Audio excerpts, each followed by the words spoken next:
All good, thank you. It's my internet connection problem. Awesome. Sorry for the inconvenience. Right, no, that's fine. So starting in 3, 2, 1. There's 2, there's 4, there's 6, there's 8. They shunt for 8 and haul trucks around, and all of them have been institutionally oppressed for far too long under a system of capitalism that grants them no rights. 2 parts of the speech, but firstly, some setup. The first thing to clarify is, what do these engines look like?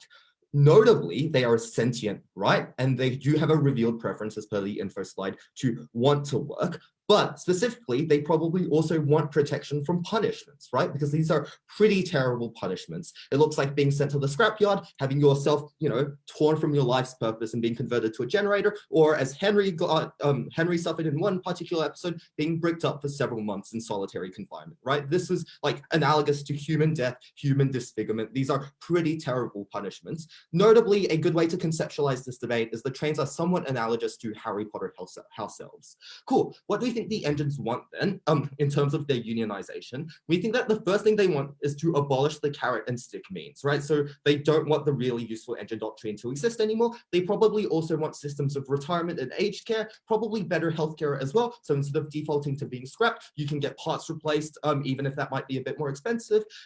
We probably would also just offer them voluntary euthanasia under the Melbourne, Australia model, where you have to ask a doctor twice and ask a psychological consult twice as well. Finally, we think that, importantly, the actor in this debate is the collective. So arguments about how trains aren't likely to join probably don't really function for this debate to work. We think that the trains, are grouped together and will act together as a body. I'll take a point of clarification, or else I'm moving on. Cool. Okay, let's start by talking about the principle. And the important thing here, right, is just to note that these trains have been horrifically oppressed for like ages. It is a system that makes them continually work. It is a system that punishes them unfairly. And note that most of the time when they are punished for incidents, it's not even their fault. It's the function of like accidents, or like, they've had something go wrong within their bodies. We wouldn't unreasonably punish humans for medical incidents. Cool. So a few parts to this principle. The first thing to say is that we should care about their rights because they are just trained beings in and of themselves, right? They are sentient, they show emotion, they live, they laugh together, they love other trains. Thomas's 2 preferred freight carts that he carries around with him. And I think the really important dualist analysis here is that children specifically relate to them, right? They are characters that have been designed for children to relate to. They represent the instincts of human emotion. Thus, it is wrong to arbitrarily punish them. We tell you that, firstly, we would oppose the scrapyard in all instances because life is the birthplace of all rights, right? And specifically, the scrapyard is not just the death penalty. It is a form of the death penalty where you are surrounded by the littered limbs of your fellow tradespeople. It is a situation where you are sitting there for ages, unable to move as the disease of rust wears away at your body and like slowly over time erodes you into nothingness, right? This was a particularly pernicious form of torture and death. So it wasn't just a practical form of punishment, but rather it specifically attacked their trained humanity and dignity, right? Cool. But the second thing to say is that the other punishments were not much better. The generator forcibly mutilated you into serving a different purpose where you had to constantly produce power with no choice in the matter. And,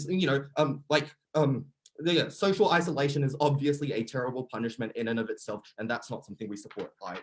The second thing to say is that these punishments aren't even utile, right? And that is, the opposition might say that these trains want to work all the time, so this isn't much of a matter. But if this is true, then this stick is a particularly terrible motivator, right? Because note here that the stick only works in reality when there is no intrinsic desire to perform the task, right? The stick of, losing your home if you don't pay rent only exists to motivate you working if you do not want to work in and of your own enjoyment, right? Given that, we think that because the trains themselves get an enjoyment from their services, the punishments are especially morally pernicious. This is like punishing accidents, right? And I think that the fact that it's an accident is more backed up by the fact that this is a kids show, because the way in which those shows mechanize, like you dealing with the struggles of life, is in addressing accidents. For example, the trains might want to recover from an accident, or they might go out of control, or they might be misdirected on the tracks, right? So this terrible system was unnecessary and also fundamentally cruel. The final part of this argument is just about why the trains do have the right to overthrow. And it's very simply that the trains as sentient beings should have the right to find their own agency. That is, even if you accept that they love work, we think it is very important that they should be able to choose to work, right? So even if their choice comes just from the social conditioning of wanting, even if all choice just comes from conditioning, we think that the fact that you at least have the illusion of choice does give your life in and of itself meaning. Because, you know, even if I get to choose to move my arm up and down in this moment, that is an action that validates my existence. That is an action that says to me that, oh, you know, yes, I as an individual can make decisions about my own bodily autonomy. I, through my own decisions, can determine my own fate. I'll take a point. What analysis do we have to understand why it's likely that the company would listen to them, why they would see any success with their protest or their unionization? Literally coming in 2 seconds, but really important here, right, is that regardless of the practical, we think it's incredibly justified for these trains to unionize. They need, you know, they should be able to seek rights from their oppressors. And we tell you that even if they do not succeed, the fact that they have tried to win themselves autonomy is something that we should respect and stand for. Cool, let's respond to that POI then and talk about why this is likely to succeed. The first mechanism is just to say the trains are the source of capital and work, right? That is, the fat controller, you know, is like, you know, not really doing much work. He's kind of living a hedonist lifestyle over there in his like 3-piece suit and being, yeah, cool. Given that, right, we think that there exists a power asymmetry where the trains act as the form of means by which the fat controller accumulates wealth at the point at which they refuse to work. And note that like the implication of this universe is that all trains now refuse to work, right? We think that does cause mass confusion and delay. It means that you don't get services, etc. The train company loses all its access to revenue, right? And that means that they do have a lot of bargaining power. But importantly, specifically with respect to the fat controller, there exists a power asymmetry because the fat controller's job can be obsoleted by automation. And in this case, the trains are that automation, right? They could be managed by, you know, an AI that they've created because they're sentient. They could be managed by any other form that would replace the fat controller and his doctrine. So for the fat controller to retain power, he does need to accede to the demands of the trains. Finally, just as practical level, the trains have physical power, right? They're really big, they're really heavy. You know, the threat of death is always a pretty good coercion point. We think it like, you know, the threat of being run over is pretty persuasive, right? But even beyond those more violent means, we tell you that the claims in and of themselves are fairly reasonable because these benefits maximize the utility of their trains, right? That is, if they are late for work because they've been misguided or just because they haven't been able to go as fast as they usually are, they aren't punished for it in really cruel and unnecessary ways, but rather they get things like upgrades and they get things like healthcare, right? And that's really good because we enabled the trains to get the agency to improve their own situation and improve their own life. We thought that was really important. But the final reason why we thought this revolution was likely to succeed is because it attacked the problem at its core, right? That is, confusion and delay isn't usually the fault of the trains, it's the fault of the organizational systems above the trains, right? It's the management, it's the causation of accidents and the lack of flexibility in the system to deal with those accidents. So we think that at the point at which the trains do demand these rights, we think that they can show the fat control of the light and like together fight against the wider system that causes all that confusion and delay. We think that they are actually likely to get these very reasonable demands because we were the side that got the train's principled agency, but also the right to campaign for better work standards. So proud to affirm. Thank you.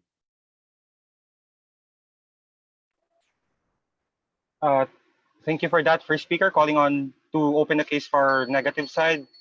First speaker of neg. You're here. Hello, am I audible? Yeah, you are.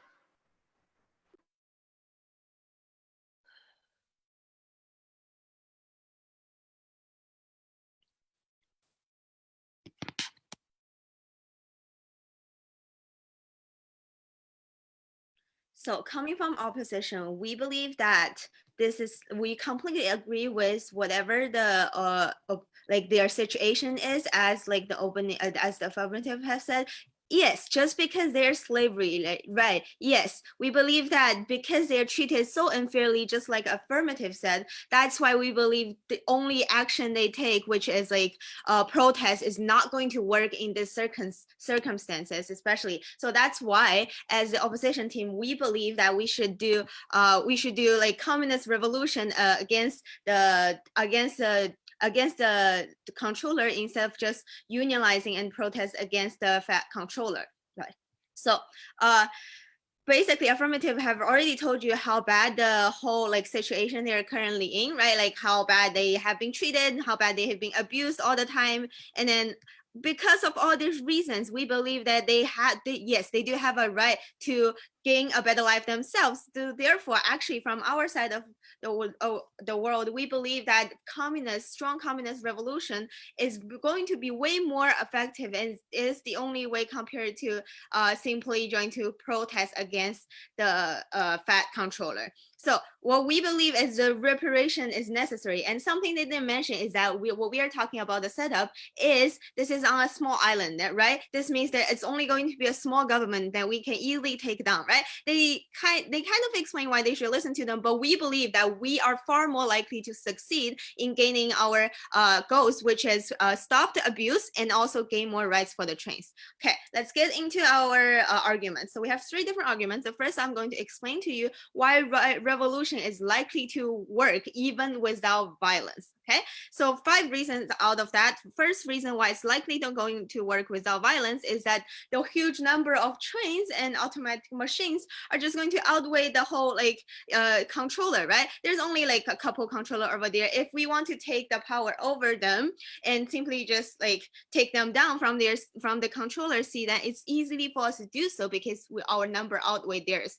The second reason is it's comparatively easy, just like the affirmative have agreed that like the physical power all the trains have, right? It's comparatively easy that they can do it without even without violence, right? Think about that. They can just easily like trap them and into the corner of like any kind of thing, and then like yeah, we're just like trap them and then also pressure them into like giving us a seat, right? What we'll do is as train, we'll take power, we'll take them down, take the human controller down and put like a train into in the power of position that actually going to bring us all these benefits, right? But the third reason is why a revolution is likely to work without violence later, okay, is that we get more sympathy from the public, just like how the affirmative have said, right? Because they're slavery from the beginning, so the public will be more sympathetic to it and will more likely to support them in this kind of action, in this kind of revolution action, right? The first reason why we're likely to more work is because this is like, unlike real life, like right, I already told you that the setup of this is in a small island. So that means like even if you do this, even if you pressure them into giving this powerful seat into a train, right, there's no soldiers later, right? There's no like gun shooting after all that in this small island. That's why it's safer for us to actually do this, right? The fifth reason is why this will work is actually we don't need to rely on the number itself, right? Even if like for some reason like the part of the good trains will like always get benefits from this, don't agree to do so, we don't have to do like the violence, we don't have to do any violence, right? Like I just shared you, we can just as train, we can just trap this human controller into the train and pressure them into giving us a seat, right? Later on, then we can actually put the trains into the position of power, right? So that's our first argument that I'm going to say why revolution is likely to work even without violence. I'll take a POI, yes. Protests can be conducted in many ways because definitionally it is just opposition to the state. For instance, you can have violent protests. Are you squirreling the debate by just literally propping violent protest as a form of revolution? Got it. So firstly, the motion is saying that they only protest the doctrine, right? But second of all, what we are saying is protest. Okay, let's get into my next argument and I'll explain to you what the comparative why is uniquely harmful for us to protest in the first place, right? But let's get on to my second argument first. My second argument is to argue why it is principally a right for us to get to this revolution, right? So the first reason is that they have a right to autonomy over their own body. They have a right to gain respect of the dignity, just like affirmative have conceded, right? The second reason is we believe that this is is the only accessible, this is only accessible in our side of the world compared to your like any kind of protest that isn't going to work in the first, or less likely going to work in the first place, right? We believe this kind of reparative justice after all the bad things that they have done to the other trains, like affirmative said, they get abused by the trainers, they get by the controller, they get killed by the controller, they internalize it into themselves. They believe that now they're bad trains, they're like just never going to be as good. So, and then get all these mental kind of issues, and then they like get also bully each other just because of the rule. That's why we believe that we need to take a harsh action and take down them in order to put ourselves into control, put the trains into the position of power, control, and bring more benefit to the train. But thirdly, let's get to the practical argument, right? Why is it comparatively bad? So the first thing I'll say is, why is protest significant?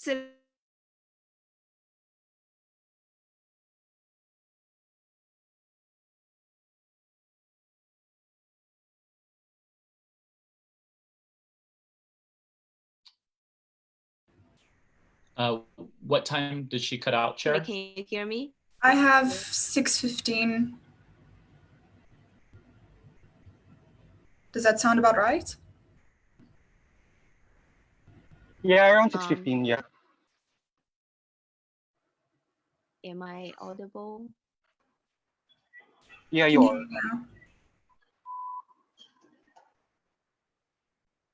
now? Hello? Where was the last sentence that you all catch? Where should I start? So the last sentence I catch is on your label of comparative. Why will a protest not work? Oh, okay.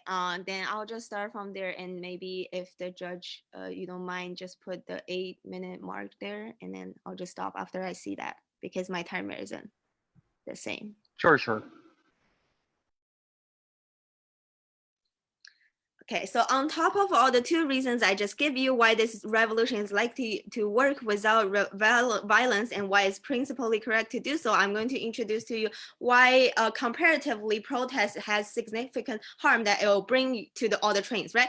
Just like the affirmative they said, right? They have the right to refuse to work. That's exactly the significant harm that protest will bring them, right? Think about in real life or any kind of protest, right? When people just stop working, how much inconvenience will it bring to the city, right? This means that there might be hundreds of delay from the city, and then people will just not be happy, right? Regular people who doesn't want to be a part of protest were less likely to support them in a way because they view them as lazy person doesn't want to work, compared to in our side of the world where we take them from the first place just without even any violence and be like, oh, put the trains into control. That means people can still go to work just regular, right? There won't cause any inconvenience to the city. There's no delays. People are still working. So what are the impact coming out from this is that we say in our side of the world, we still manage to be able to change first the person who's in power to help put the trains in that powerful position, and we still don't disrupt the normal citizens' life, right? We make it still more convenient to people, and we're more likely to gain more support from the normal citizen overall compared to their side of the house, right?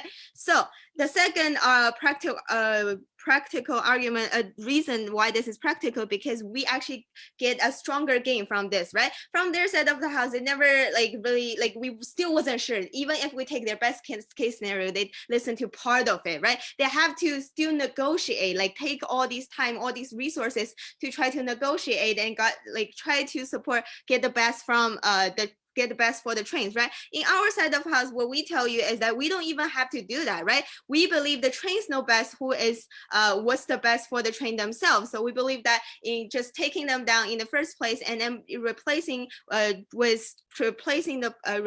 trains for the powerful position will actually bring out more gains to the people, right? This is a more effective way to do so, and there's less backlash.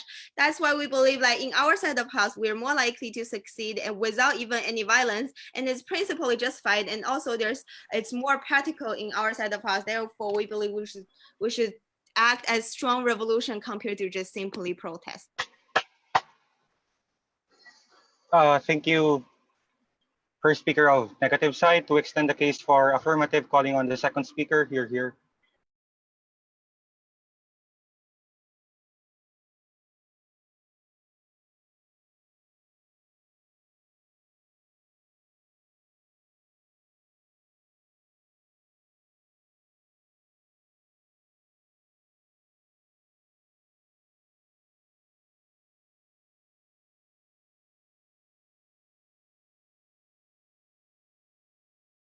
Hey, can I be heard?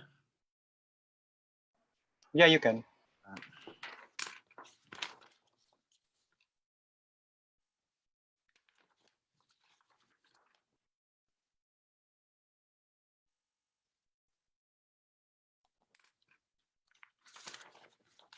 All right. Starting in 3, 2, 1.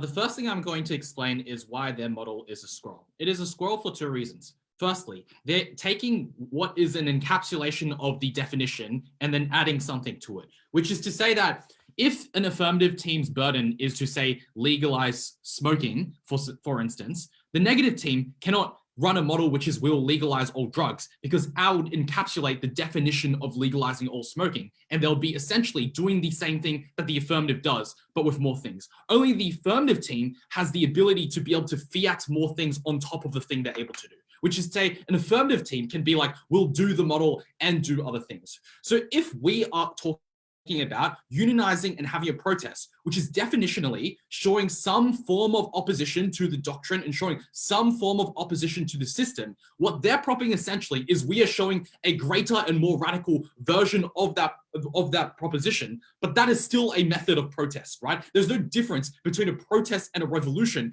insofar as maybe the semantic interpretation of protest maybe seems smaller scale, but you see protests where people, for instance, burn down buildings, destroy police departments, and try to overthrow the system. Those things are very similar in that regard, and they scroll the motion in that regard. I think the second thing is that it is against the spirit of the motion and what kind of like Rob wanted to achieve when he writes this motion. And this is something that they often talk about in the World's Judging Manual, which is why I'm very surprised, because I'm pretty sure Josh Kemp on the other team is like an admin of debating shitposting or some kind of debating group. So I thought like he would know the rules, but he clearly doesn't in this debate when he helped with the case. But I think the thing to say here is that Rob's intention when he wrote the motion was obviously to have one side argue the merits of a revolution, and for the other side to talk about why that revolution probably wouldn't succeed, or why it is in the interests of the trains not to have that revolution, which is why presumably in the influence side, he gave the incentives of the trains to, care about working and like working, right? Which is to say that there are pretty good reasons and pretty good arguments they could have ran on that department, but they did not. And what they did was they scrolled it and ran against the spirit of the motion. But what I'm going to do in a very unstructured speech, which is their fault because they scrolled it, is explain to you why even in that scenario, we still win the debate. Because essentially, the harm is very simple, right? The trains like their work, they like that they're taking around freight, and they like that they're taking around people. And they like that they're taking around people. But what they are denied of is a certain set of rights. And I think those certain set of rights are gained, and the harms that they suffer, such as being thrown to the scrapyard, are mitigated by a set of very reasonable demands that we think these people are very unlikely to reject. Let's firstly talk about why a glorious violent revolution probably would not work. I think the first thing to say is that our protest is very isolated because it's the protest against the doctrine specifically and the way that the fat controller specifically rewards and praises or uses a carrot and stick against the trains. I think what they do is that they attract the attention of the investors and the overlords who build the trains and the people who run the government of that specific island. I think those people specifically have more weaponry and capital to be able to, for instance, shut down the trains or destroy the trains or decommission the trains in a way that would be really bad for the welfare of these trains. I don't think the fat controller has the ability to do that. What our side does is that we oppose the fat controller, but we still bring rights in a way that is still productive for the island, right? In that trains getting better welfare and getting maintenance is something maybe the fat controller doesn't care about, but the overlords would probably see as something which is utile and they would agree with. So we don't attract that attention. The second thing is that I just don't think trains are able to really like kill a lot of people because they have to like drive on tracks mechanically, right? So they can't go off those tracks and just decide to kill people, right?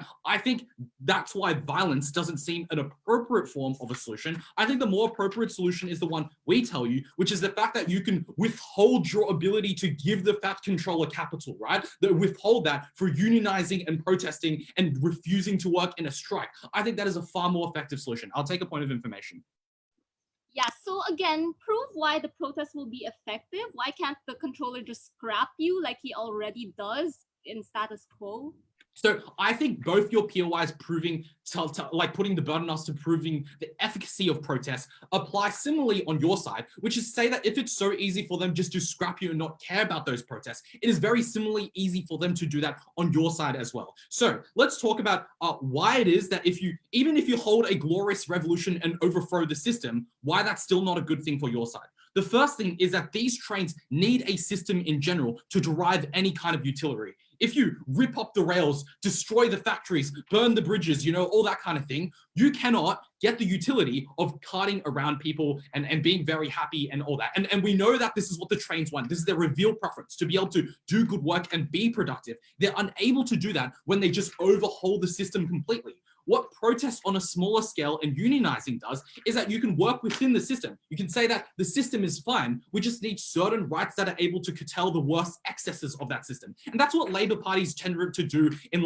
countries with those kind of left-wing labor parties. They don't say we should get rid of capitalism and go for communism. They say capitalism is good and gives us utility and goods and services, but there are some aspects of the system, such as working rights and stuff, which are derailed, which we are able to reasonably protest against. And because those demands don't come at the cost of the system, the bureaucrats of the system are more likely to secede to the demand. What they draw is a glorious war which ends up in the deaths of trains for no good reason. The second thing we tell you is that they get utility from the praise of productivity. They get utility from the fact that people compliment them and like riding on their trains. The fact that the fat controller likes them and compliments them. If you kill them or if you piss them off in a way that makes them hate you, you do not get that utility anymore. The third thing what I tell you is that it puts their safety at risk, right? There's no justification to mass murder trains if they're just unionizing because you still want their capital and productivity. But if they're just if their goal is to take away your survival as a human being, then those human beings are more likely to just kill the trains,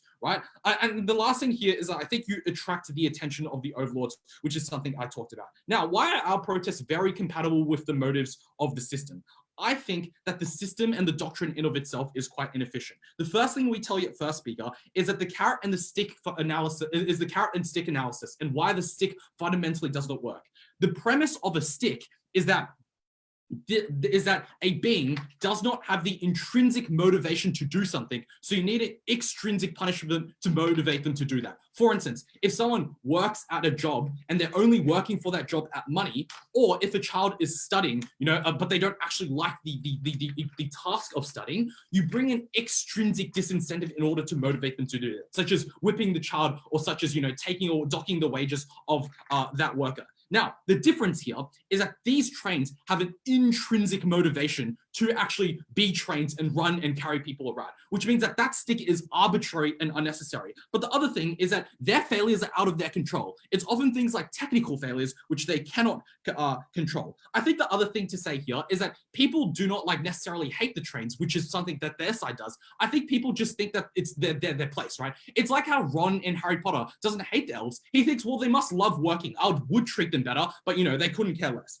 At the point at which these trains show that they can care, their goals in making a system that is more efficient but also more moral does not fight against the capitalist system or the doctrine. You can still be efficient and still achieve great outcomes while giving them some rights. On their side, they put the lives of the humans at stake, are more likely to, do those kind of bad things. I think the protest is unlikely to cause the harm because they say, it's inconvenient, it causes delay. But I think if you murder people as trains and if you kill a person that other people care about, they're more likely to be pissed off with that. Lastly, if it's so effective and so obvious that you could just use violence to meet your ends and you have such leverage over people, then obviously you could just use the threat of that violence rather than enacting that violence in reality. For these reasons, they squirrel this debate, but we capture all of their benefits anyway. And for those reasons, we are very, very proud to propose.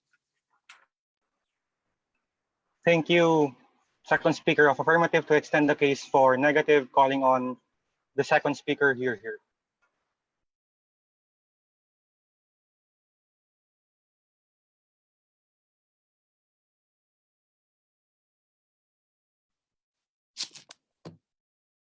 Is everyone able to hear me okay? Yeah, I can hear you.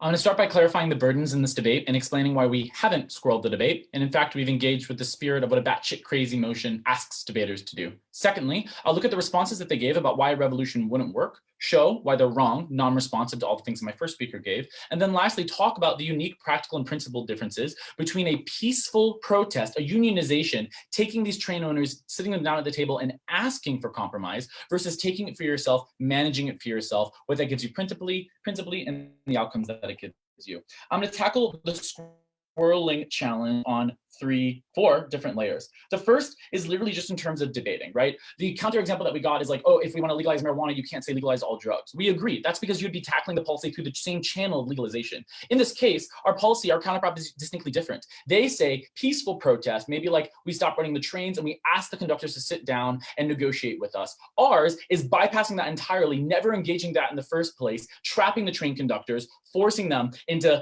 putting us as leadership roles within the company. It's an entirely different channel, and note that if it was the same as DPN claims, then he would have appropriated our case and defended a revolution. Instead, he chose to critique what a violent revolution would do. And that strategic choice shows you that they acknowledge that it's not the same because they don't want to defend it because they think it is different than the case that they're defending and they think that their case has a better shot. So even his strategy shows you that it's distinctly different and it's not appropriated by their case. Second is the spirit of the motion. It literally was advertised to us as a batshit round. I think it's a lot more fun to try and take a batshit strategy on this, but I also think it's more reasonable, right? He literally said that Rob would have expected us to defend an abusive situation. Rob would have expected us to explain why the train should settle for the abuse that they're facing. I don't want to do that. That makes me sick to my stomach. And I know Rob okay, and I don't think that Rob would have wanted us to do that either. Lastly, they say that like the motion says that the trains do like the abuse and that's why you have to defend it, right? But here's the thing. The motion says that they like being told that they get a good job. I like being told that I get a good job. Everyone likes being told that.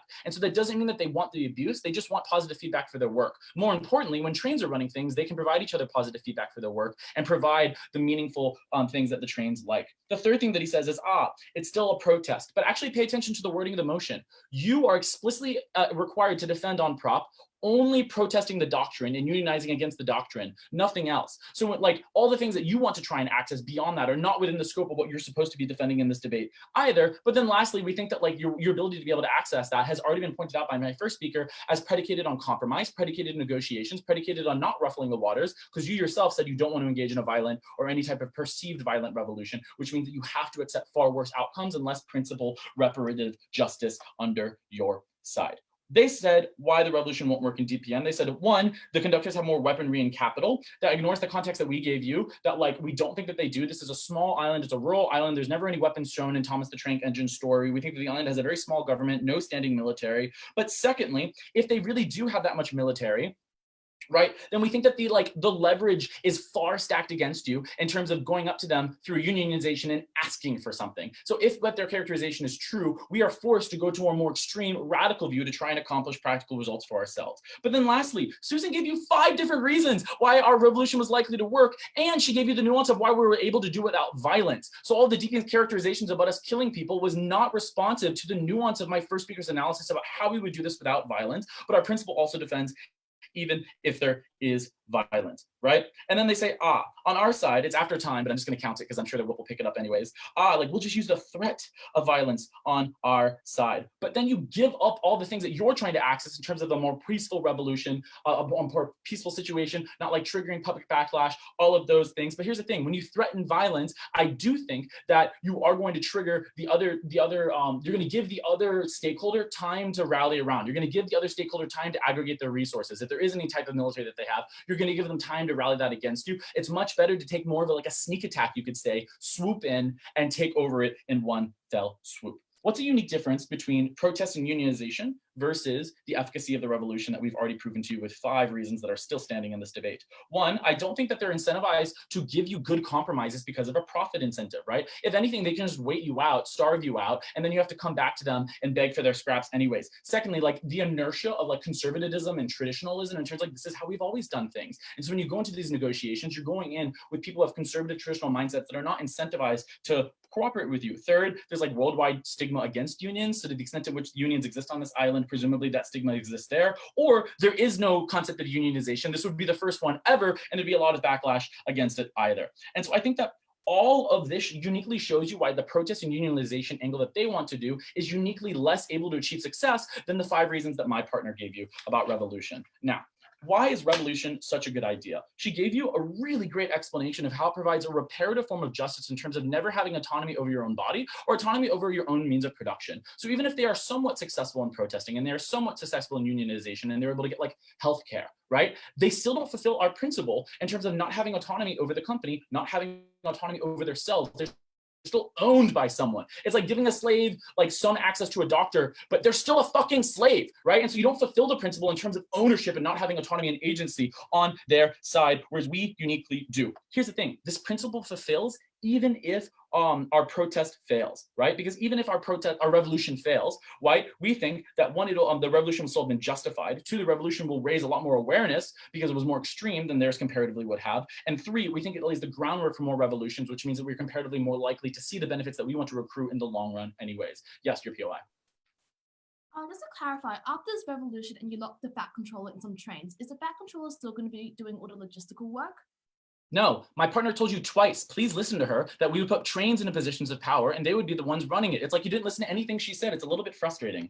Okay, so when trains are in positions of power, right, this provides the better form of justice and principled control over autonomy and control over the means of production that we've already told you. But why is it also just like better in terms of how you run things, right? We think that 1, she already gave you this great explanation that literally received 0 response from the DPN about how you trigger way more backlash. Your protests, shutting down production, like blocking traffic in the streets, inconvenience to the public, turns them against you. This is one of the biggest reasons why publics turn against protesters, because the media vilifies them for inconveniencing the public. We're able in one fell swoop to control the fat conductor, and while he's like stuck in the car and we're explaining to him what the new setup is going to be, we can continue to run the trains because we know what we're doing and we can get our shit done and we planned it out ahead of time. No inconvenience to the public. We have far comparatively better support, and in a revolution, ironically enough, because of like the way that we're able to do it. Secondly, I want to highlight that unions need government backing. To the extent in which you unionize and the company says no, the only reason a union is legally able to do anything or has any leverage in the status quo outside of this island is because the government steps in and backs up the union.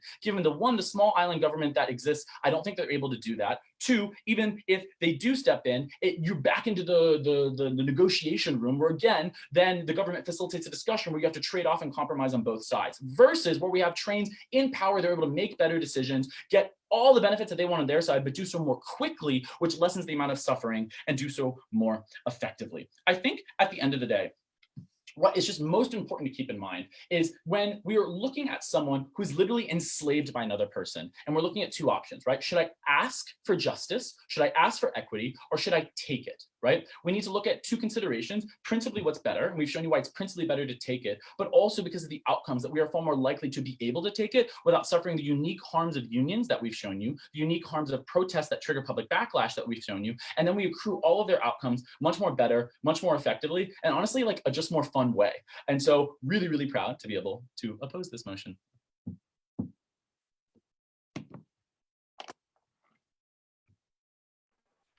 Thank you. Second speaker of negative, calling on to conclude the case for government or affirmative, calling on government whip. You're here.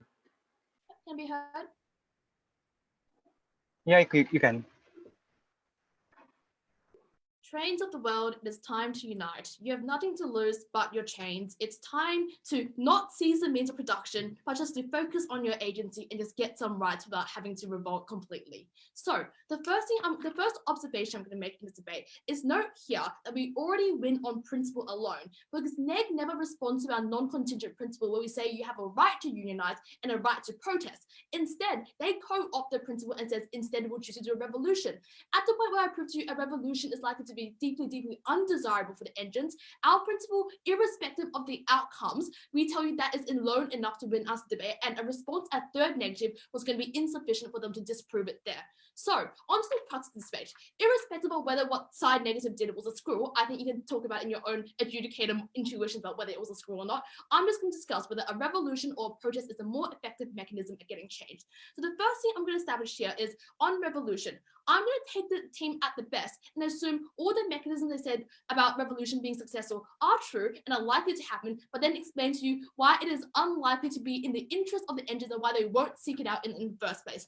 The first reason to establish is a common sense argument. That is to say, the back controller is gone, there is no one doing the logistics, and now the trains do it all.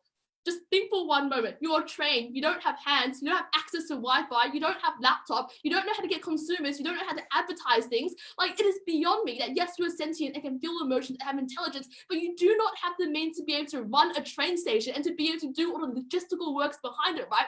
To the point where we already established the trains enjoy the work and the stuff they do, at the point where you lose the back controller and you have no one else who's helping you, assisting you and giving you directions, you are deprived of the very thing you enjoy the most, and that is to be productive and to work. That is the fundamental reason about why their communist utopia of trains running the island was never going to exist, because they never had access to the resources to do so, and necessarily means that the only way to get the outcomes they want to do, as well as the rights, is by a means where you negotiate with those above and to be with the establishment to get the stuff. That just seems like common sense to me, right? The second reason we tell you is that if you throw a communist revolution, there are more incentives for the upper elite to decommission the island. The reasons here are simple, right? The first is that Josh tells you this is a very small island and is already very, very concentrated. So presumably it is not like destroying the entire train network of the whole world. They can just say, well, these trains have gone rogue. They're not going to be profitable to us anymore. We may as well just get rid of them. They're just claiming all the money to themselves. The second reason we tell you is that because there is no signs of cooperation with elite, means that the use has already been expended. The third reason we tell you that it is actively antithetical to those who are trying to profit, right? So as a result, what they can do is, send in some tanks, send in some, hammers to whack out their wheels and to make them suffer a little bit more. Like, either way, the point is, I don't know how you break trains, but they can decommission them, and they've got all the incentives to do so. Note that these incentives to decommission the trains and to make them, not useful does not occur on the outside, because we offer them a bargaining chip. We say that we are willing to cooperate with you, and if you give us some rights, we will be more productive in that way as well. That is why their side was uniquely against the interest of the train here, right? The third claim here, we tell you, so at the end of this, I think what is important to take away here is that firstly, the reason why the violent revolution was never going to be a viable option was because it was always working against the interests of the engines. And secondly, to the extent where they prop a very soft revolution, where it's like maybe the back control is still there and maybe they can still organize stuff, right? That is very much what our side is propping and what our side is supporting, and as a result, they cannot claim that. So onto the crux of the difference between their case and our case, right? The important thing to note here is the critical difference between our case is the choice to work with the establishment, and we believe this is preferable. The first thing to establish here is a little bit piece of characterization, which says that when you unionize and protest, obviously it can occur in both ways, right? Obviously it can be violent, obviously it can be peaceful. Either way we think is preferable, but also that secondly, at the point where the threat of violence, which necessitates all the reasons of why their violent revolution can happen, are something that we can co-opt by saying that, well, if all that was true, we can just build the threat of these trains being big, being able to run things over and being able to cause lots of disruption as a way to be able to leverage more, leverage more rights and extract more out of the establishment in a way which is meaningful. So thirdly, at the point where I do not contest the mechanisms of success for the revolution, it therefore means our protest probably has enough power and enough momentum to be able to get some benefits, such as abolishing that doctrine, which is very, very bad. The fourth reason we give you here is that the reason why they're likely to cooperate is one which is intuitive. It's just that both parties want to maximize their own interests, and that is to increase productivity and to work. The demands they want are deeply, deeply, very, very reasonable, I think, because firstly, we explain to you why the carrot and stick mechanism of the doctrine is likely to be ineffective, because a stick is only relevant insofar as you lack the intrinsic motivation to work. We tell you the train do want to work and the only reason why mistakes happen is like accidents, whether it is old age or they're just not being, or something going awry, right? It is not because they're actively trying to harm the system, they're actively trying to, to sabotage the way the company works. The second thing here is that we tell you with additional demands like better healthcare, better welfare, and the ability just to oil your engines and to, make sure your wheels are going okay, are directly in the interest of these companies, right? Because maybe it costs a little bit more, but the increase of productivity and the decreased rate of failure for these trains is something which is desirable and something which they probably want to pursue in the future as well, right? And the third thing we tell you is that obviously we want to abolish punishments like the scrapyard or generator, so we offer an option of like euthanasia, which is a quick death as opposed to a prolonged death when you're suffering in the scrapyard and having not a very good life there. We tell you these are very reasonable claims, and as a result, that is a very reason for why we're likely to get them in the first place. Here's the responses we heard from Josh at second. The first thing they tell you is, well, obviously they can do bad things like starve you out. Well, firstly, you're trained, right? You don't have like needs for food. As long as you've got some oil in the tank, I'm sure you're going to be relatively okay. And uniquely, I guess that is why they're able to hold on to the protest for as long as possible. The second reason we tell you here is that there's a stigma against protest. obviously there is a stigma against communist revolution, which is going to be far more severe, right? For the reason when the communists overtook, had an uprising in Russia, or the Maoists came out in China and took over the entire country there, that was greatly condemned. But the Western military sanctioned all these nations and would not cooperate with them in any meaningful way. So even if they achieve their communist utopia, you're likely to be isolated in the world where what you have here, you're likely to stagnate, right? You're not going to have access to oil, you're not going to access to workers who can clean you up and stuff. The life which you relegate them to in a communist revolution was going to be unbearably awful, and was something where it was going to be distinct lack of public support and distinct lack of public momentum there. If I go on, is there a POI? Okay. Yeah, there's a certain amount of stigma on both sides, but because we inconvenience the public less, we trigger less of the negative externalities from that stigma. I think you missed my common sense argument a bit earlier, where I was like, you probably inconvenience the public a lot more because you are not organized. You don't know which freight to transport everywhere. You're not transporting paid people from different stations because you have apparently taken over the logistics. And I explained why, from a common sense, you can't actually do the logistics very, very well, which means you basically make this island one for the train. So sorry, I hope that answers your question. Thank you very much. But yeah, so as a result, at the end of this speech, what I have proven to you here is why the violent revolution is something which is deeply, deeply undesirable for the trains. But secondly, even deeply undesirable trains. And that is why, if you cared about the imperative to abolish this doctrine, to get the trains more rights, to make sure they're no longer oppressed by those who just discard them away at the point where they're being disutile, the only option you can do is to unionize. You have to collectivize. You have to hold these higher-ups accountable for their actions, and that is the only way you can get a better life. Because we don't want any extent of trains having to experience things like transgenerational trauma, that is the reason why we have won this debate.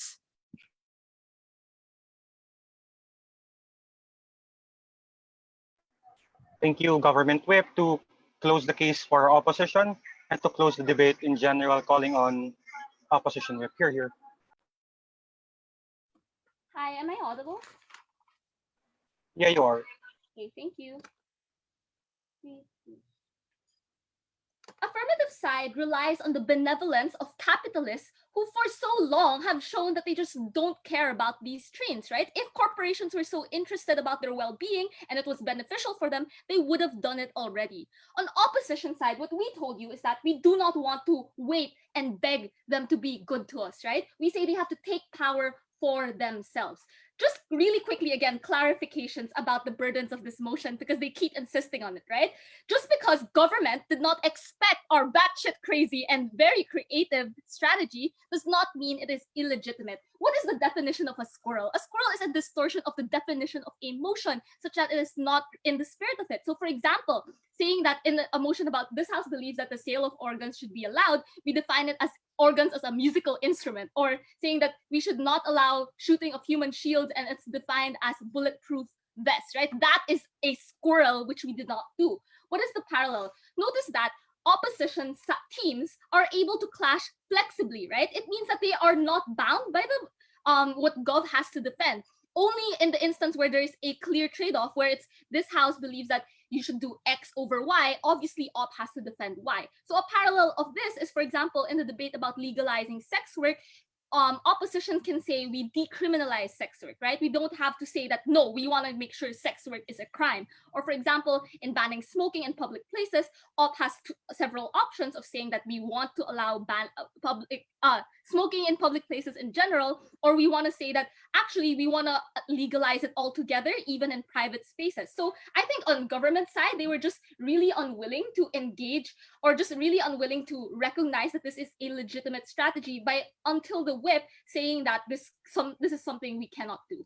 So very clearly, what did we tell you we are going to do, right? So what we are going to do is we're not going to sit on the tracks and do nothing. Instead, we are willing to, on the instance that the controllers in the train or in any of the automobiles, we will take them out, we will imprison them and make sure that they no longer have control, so that instead we can be the ones to make the decisions. A parallel of this is on their side, they're only protesting one unfair law, for example, of a terrible leader versus taking out the leader altogether. So for example, protesting an anti-terror bill versus taking out Duterte, or protesting Trump wanting to build a wall against Mexico versus just taking out and attacking Trump's presidency. We say this is far better, taking out the person in power and the individual responsible, because this is the individual who perpetuates the abuse of power regardless of whether or not the doctrine exists. On Gov, they're only protesting the doctrine, or maybe at best asking for better reforms, but the person responsible for that is still there and is still able to crack down and commit abuses in the future. That is the world they have to defend. Two questions. First, is this fair? Second, is this effective? Really quickly on is this fair, right? So they said that we didn't rebut their whole right to protest thing. Yeah, okay, guys, sure, you guys have the right to protest. What we said is you don't need to, right? We never said it was wrong or anything. We said it's completely acceptable. But second, notice that their idea of justice on their side completely relies on making sure that protests will be effective in getting reforms, versus our side, even if in the worst case we do not get like benefits because maybe the trains will no longer run, we told you that first, this is a form of reparative justice. No response from them. What is the idea? The fat controller is not just like somebody who is being like a slave owner, but as someone who literally commits mental and physical abuse against his own workers and even murders them, guys.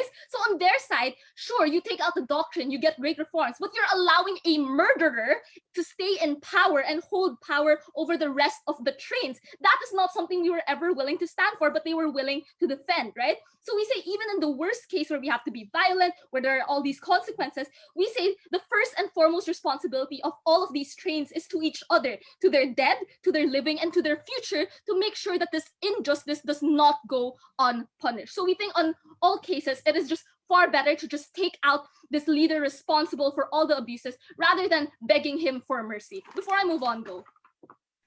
So if you agree that our principle is true and non-contingent and you co-opt that for your case, doesn't that mean we win the debate because the AF burden is just to prove the topic that we should do it?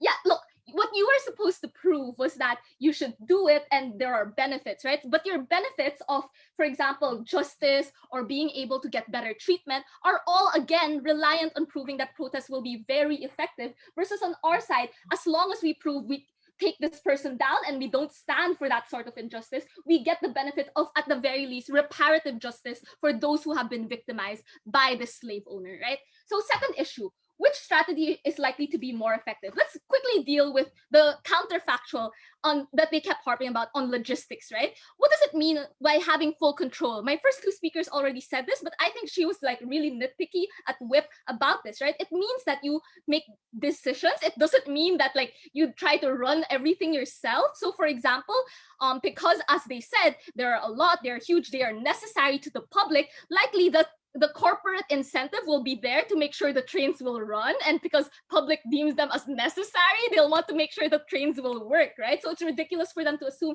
that suddenly the trains won't function because the fat controller isn't there. He's not the only human being, guys. But second, we talk about how people are sympathetic to the trains and the abuses that were committed to them, right? So likely there will be a lot of people who are willing to work. But lastly, there will be also just people who need jobs, right? There will always be people who will want work. And if the trains can provide them with that employment, because now the trains are the ones in power, then that's great. And that's what benefit we get, right? But second, we say, why is this better on our side? Because we get rid of the controller, but we still provide services. What does that mean? So we cut through the long timeline of protests. Protests aren't something that happen overnight, right? Sometimes they take weeks, months, or possibly even years. On their side, they had to defend that instance where it's not an immediate change. So on their side, they have all of the consequences, versus our side, where we're able to just get rid of this controller much more expediently, and we still retain the sympathy of society. We control the narrative versus the controller framing the narrative against us. So why is that protest unlikely to work? Let's explain on their side, right? The first is the idea that you are replaceable. They can scrap you, they can just make new trains because they're the ones in positions of power, and you are just a sitting duck on the tracks doing nothing, right? So as long as the controller has the means of production, as long as the controller is able to like send his men there, then basically they can just scrap you no matter what you do, even if you protest, right? So if he still has that position, you will never be safe. But the second thing here is the idea of public backlash, right? The idea that on their side, trains will be inconveniencing society and depriving society of essential services. So you risk losing public sentiment and support on their side. And likely this will be true because the strike timeline, again, isn't immediate. The fat controller won't give in automatically because he doesn't want to look weak, right? And will likely try to strike at the unity of the trains in themselves by dragging out the protest, not providing them with oil, no coal, no maintenance, and causing anxiety and causing divisions within the union in and of itself. But second under this, right?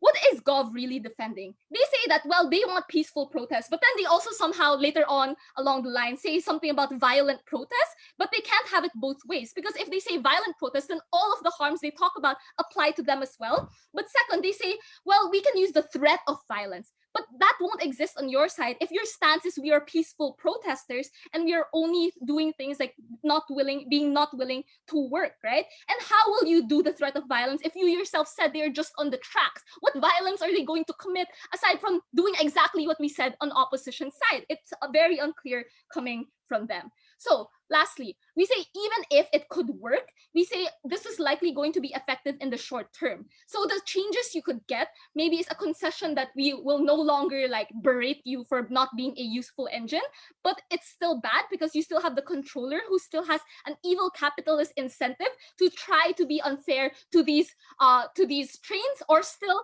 likely he's prepared to deal with future protests and try to break up the union to begin with. So I think this is just not sustainable. It's better if the trains just take power right now rather than wait for change to happen. Thank you.